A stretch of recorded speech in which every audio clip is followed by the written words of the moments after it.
Olá, é Isabela Loures, ledora de audiolivros para pessoas com deficiência visual. Mais uma vez estamos aqui na Rádio Teletema, Espaço da Inclusão, para o nosso programa Momento do Audiolivro. Hoje eu vou conversar com vocês sobre a obra Morte em Veneza, do Prêmio Nobel de Literatura Thomas Mann. Este livro foi publicado em 1912 e conta a história de um escritor muito técnico e formal que, em um determinado momento da sua vida, já com meia-idade, resolve passar umas férias em Veneza. Chegando ali, ele se apaixona por um jovem rapaz que está hospedado no mesmo hotel que ele. O rapaz é polonês e tem uma beleza que encanta e inebria este homem, Achenbach, esse escritor, que passa a persegui-lo com o olhar, assim como nos passeios que ele faz por Veneza, nos lugares da praia onde ele frequenta e no restaurante do hotel. Num primeiro momento, esta leitura pode ser vista como uma questão de um amor homossexual entre um homem de meia-idade e um rapaz, mas indo para a próxima camada e pelas dicas e pistas que o escritor nos dá, ele está usando este enredo para que de forma metafórica ele fale das relações entre a finitude da vida do homem e a eternidade da obra de arte. Estas pistas nos vão sendo dadas pelo autor, porque desde o início do livro, o protagonista Achenbach começa a se deparar com figuras muito estranhas, muito caricaturais, que nos remetem a personagens da mitologia.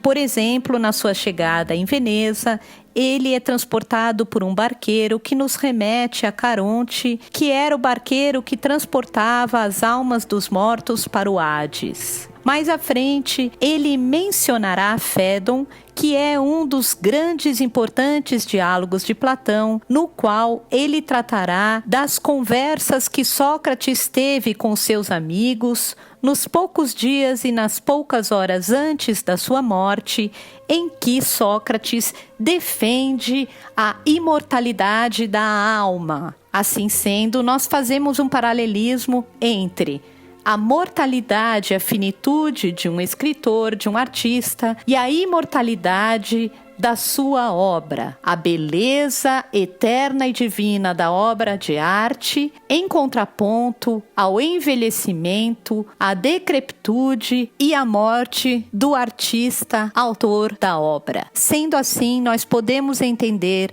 Achenbach e sua relação platônica com a beleza intocável de Tádzio como sendo uma relação narcísica consigo mesmo, aonde ele, homem a caminho do envelhecimento e da morte prometida, se sente atraído, apaixonado e obcecado pela ideia da juventude e da beleza eternas.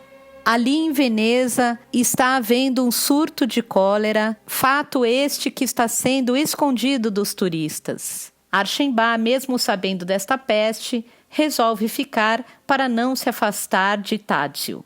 Apresentaremos então agora a leitura da parte final deste livro para vocês.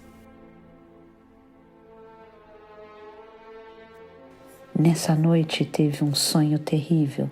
Nuvens de fumaça abrasadora levantavam-se e através delas divisava ele uma paisagem montanhosa semelhante àquela que cercava sua casa de verão. Ao clarão intermitente das chamas, descendo por encostas revestidas de mato, por entre troncos de árvores e rochedos cobertos de musgo, arremetia-se e precipitava-se a turba. Homens, animais, formigante enxame, furiosa caterva, a inundar a colina de corpos, labaredas, tumulto e vertiginosa ciranda. Mulheres tropeçando em vestes de pele que excessivamente longas pendiam-lhes da cintura. Brandiam tochas acesas e punhais desembainhados. Seguravam sibilantes serpentes pelo meio do corpo ou, aos berros, erguiam os seios com ambas as mãos. Machos peludos, igualmente cingidos de pelame, com a testa encimada de cornos, curvavam o pescoço, sacudiam braços e coxas, enquanto meninos desnudos espiaçavam com bastões envoltos em folhagens uns bodes em cujos chifres se agarravam e, lançando gritos de júbilo, deixavam-se arrastar pelos bichos que davam pinotes. O ululado, pela multidão extasiada, estrondeava aquele chamado composto de consoantes macias e do alongado U. Uns e outros instigava para que dançassem e se requebrassem loucamente, e jamais emudecia, mas sempre se impunha. Em tudo predominava o grave e sedutor canto das flautas. Não o atraía também a ele, que a contragosto assistia àquela cena? Não o provocava com despodorada persistência que participasse da festa e moderadamente fizesse o sacrifício extremo? Grande era a sua repugnância, bem intencionada, a sua vontade de defender até o último instante o que era seu, contra o estranho, contra o inimigo do espírito sereno e comedido. Mas o barulho, a ululação, multiplicados pelos ecos das paredes dos montes, cresciam, excediam quaisquer limites, intensificavam-se, convertiam-se em irresistível loucura. Vapores acossavam o olfato, o fedor picante dos bodes, a exsudação de corpos ofegantes, certo olor que parecia provir das águas pútridas, bom como outro cheiro familiar, de chagas e de doença propagada. Seu coração latia ao compasso dos tímbales, seu cérebro girava, a raiva, o desvario, a surda volúpia tomavam conta dele e sua alma ansiava por entrar na dança de roda do Deus. O gigantesco símbolo obsceno esculpido em madeira era descoberto e enaltecido.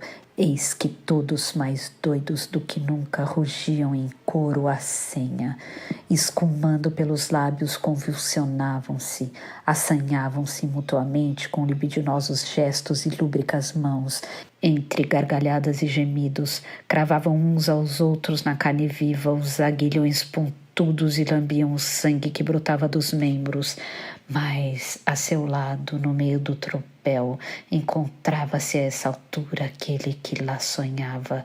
Também ele se entregava ao Deus estranho. Sim, eles eram o seu próprio eu, no momento em que se lançavam sobre os animais, matando, dilacerando, devorando pedaços fumegantes, e ele estava ali quando, sobre o terreno de musgo, revolvido, iniciou-se a cópula sem fim em oferenda suprema ao Deus, e sua alma saboreava a luxúria tanto como a fúria do ocaso.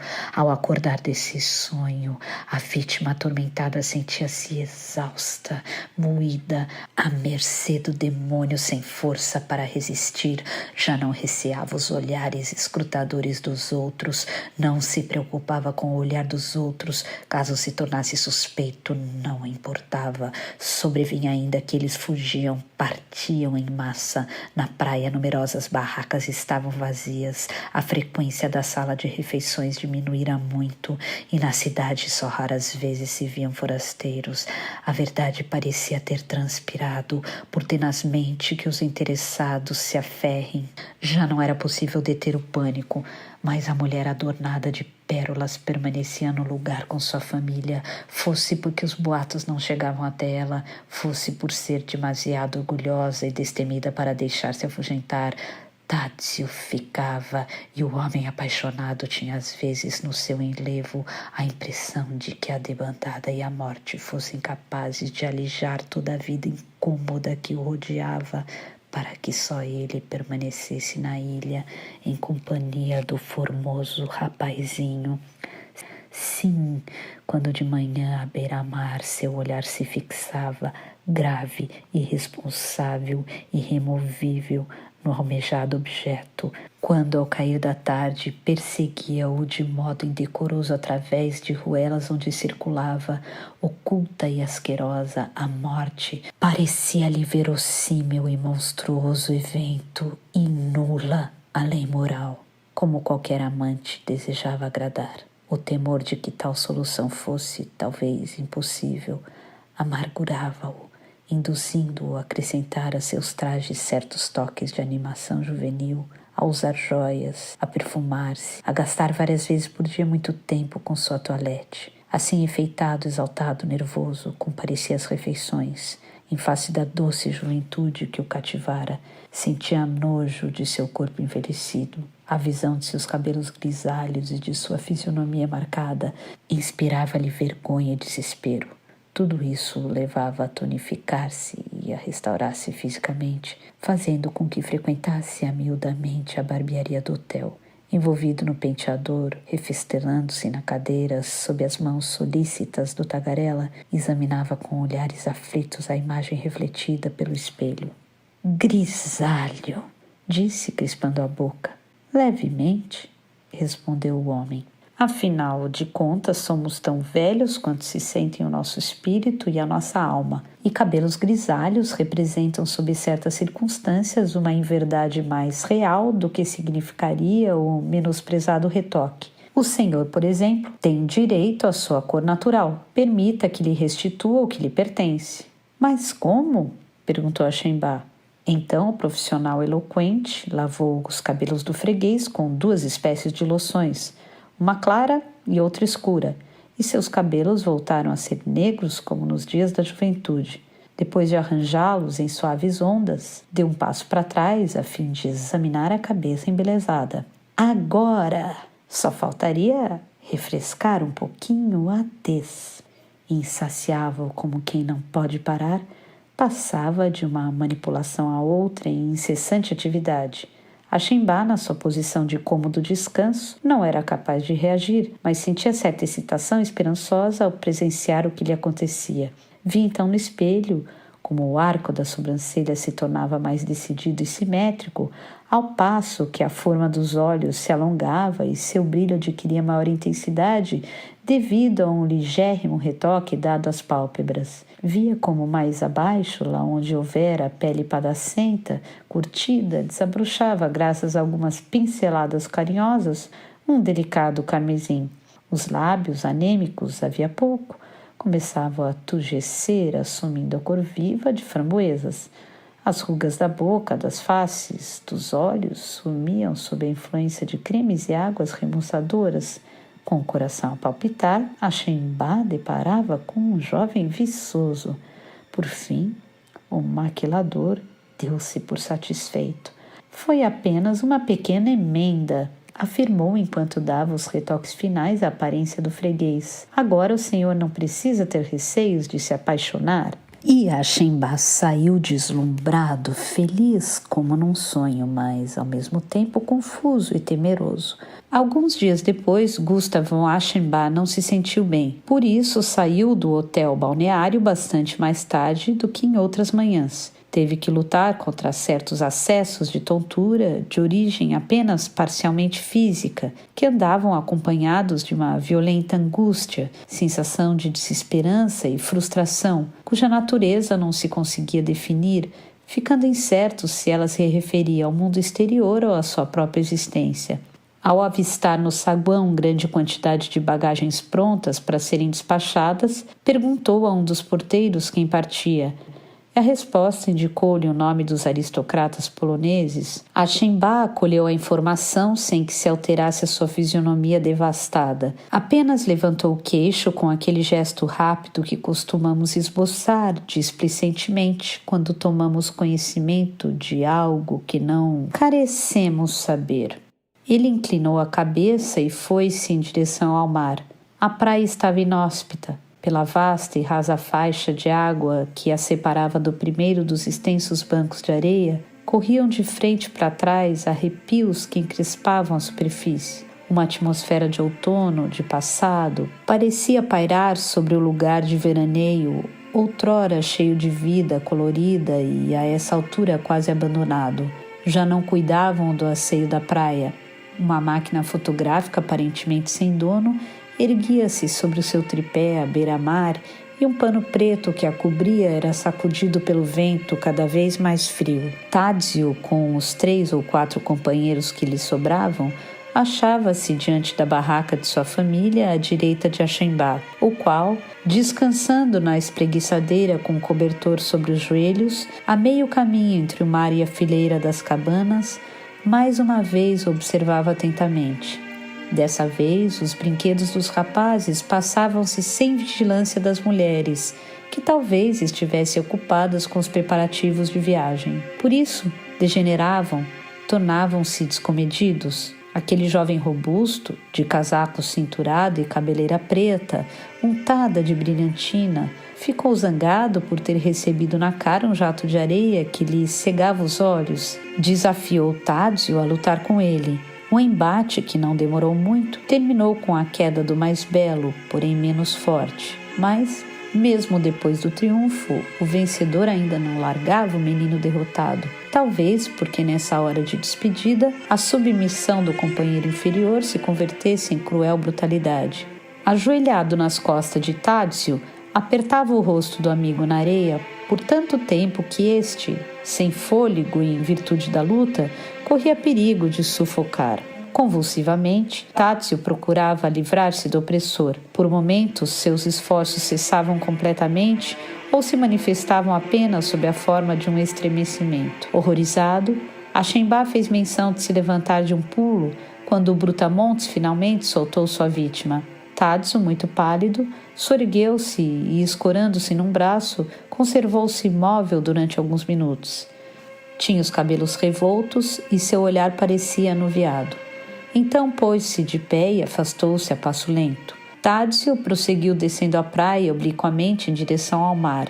Andava descalço e vestia o traje de linho listrado com a laçada vermelha. Deteve-se à beira d'água, cabisbaixo, a rabiscar com a ponta do pé algumas figuras na areia úmida. Ali permaneceu durante um instante, com o rosto voltado ao longe. Em seguida, começou a caminhar paulativamente para a esquerda, com os cabelos desgrenhados pelo vento, extremamente isolado, desligado de tudo, a enfrentar o espaço brumoso e limitado. Mais uma vez, estacou para espreitar e, de repente, como que impelido por uma recordação, virou o tronco, apoiando uma das mãos no quadril. Por cima do ombro, olhava em direção à praia. Lá estava sentado o observador, assim como estivera em outra ocasião, quando pela primeira vez esse olhar cinza alvorada, lançado do limiar do saguão, correspondera ao seu. A cabeça de Axemba, recostada no espaldar da cadeira, acompanhara lentamente os movimentos do que já andava longe.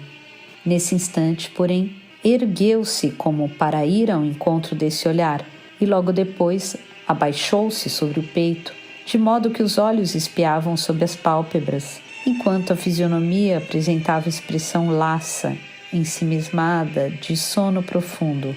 Parecia-lhe, no entanto, que o pálido e gracioso psicagogo lá fora sorria para ele, que lhe acenava e, desprendendo a mão do quadril, apontava para regiões distantes. Parecia-lhe que ele flutuava à sua frente, rumo ao vazio imenso cheio de promessas. E como tantas e tantas vezes fizera, pôs-se a segui-lo. Decorreram alguns minutos antes que alguém acudisse ao hóspede que acabava de desmaiar, com o corpo prostrado sobre o braço da cadeira. Levaram-no ao quarto. E no mesmo dia ainda o mundo recebeu, com reverência e comoção, a notícia de sua morte. Espero que tenham gostado. Se desejarem ler a obra inteira, ela está postada no nosso canal do YouTube para todos lerem, na playlist A Morte em Veneza. Mais uma vez, eu queria agradecer à Rádio Teletema, Espaço da Inclusão, por essa parceria no nosso programa Momento do Audiolivro. Um abraço, uma boa semana e até domingo que vem.